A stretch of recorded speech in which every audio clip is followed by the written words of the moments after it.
Pakistan-occupied Kashmir remains on the boil. With a shut-down strike underway, 3 more protesters have been killed.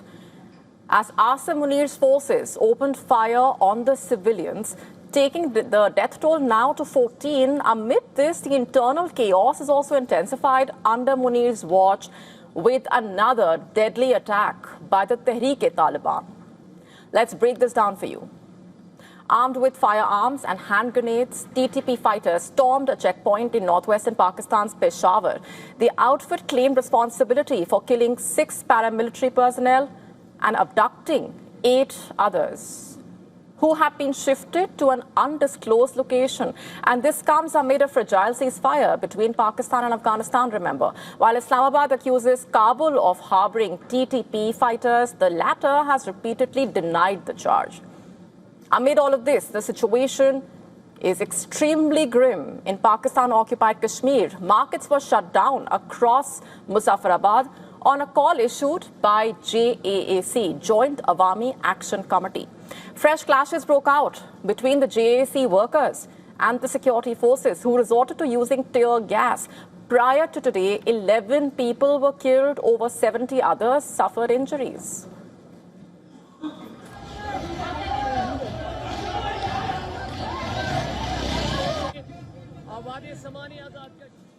And while a curfew has been imposed and internet services have been suspended, people defied the pressure tactics and they came out onto the streets in large numbers, including in Bimber's Barnala city. Reports of police firing and shelling also emerged from multiple areas, including Rawalkot. As a huge number of protesters gathered in Muzaffarabad as well, JAAC core committee member claiming that Pakistani rangers and police are opening indiscriminate fire on the people in Pakistan-occupied Kashmir. He escalated the issue to UK MP Imran Hussain as well, in fact. And the present crisis escalated after JAC was banned by Pakistan on the 5th of June, remember. In its capacity as a civil society group, it has raised issues like electricity tariffs, inflation, political rights. However, Islamabad has clearly taken offense over its demand for abolishing 12 seats occupied by Pakistanis in the so-called Legislative Assembly. India also has come down heavily on the brutality of the Pakistan forces in Pakistan-occupied Kashmir and accused Pakistan of deflecting from its human rights abuses. Listen to this. There are reports of police brutality, which you would have seen. There are several reports in Pakistan-occupied Kashmir, in which several people have been killed. There are several more who have been injured. We hope the international community will hold Pakistan accountable for its misdeeds and its abuses. And rattled by the scale of the protests, Faisal Rathore, who heads the so-called government of POJK, invited JAC to resume negotiations a day earlier in order to prevent the situation from worsening further. And as the protests continue to rage, locals are preparing for a long battle ahead, it seems. They are stocking up essential goods, fearing that the lockdown in Pakistan-occupied Kashmir may last even for a month. The lockdown, we are buying essential goods, and there is no idea how long it will last. It could even last a month. That's why we are purchasing necessary items in advance. The situation is uncertain. Shukat Nawaz Mir, Ed, Jack member, has also said that you should store at least 1 month's supply.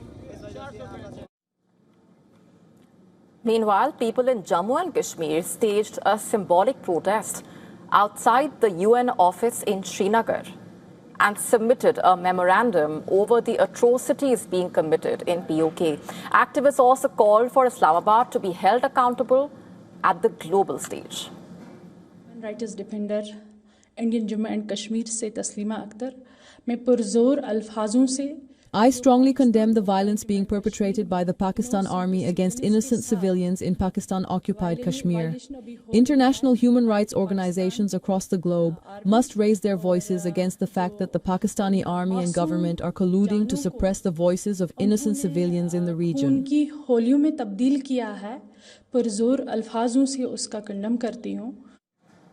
And now Pakistan's crackdown is facing backlash in other parts of the world as well. For instance, members of the Kashmiri diaspora and human rights activists staged a protest outside the Pakistani consulate in Bradford, slamming the use of excessive force against the protesters. Some of them called upon the Kashmiri police personnel to abstain from duty until Pakistan withdraws its forces to its territory.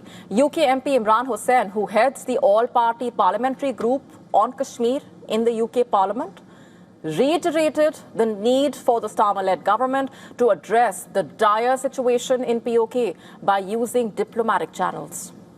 He said, I'm quoting here, "We must lift the lockdown, restore full communication immediately, and resume peaceful talks."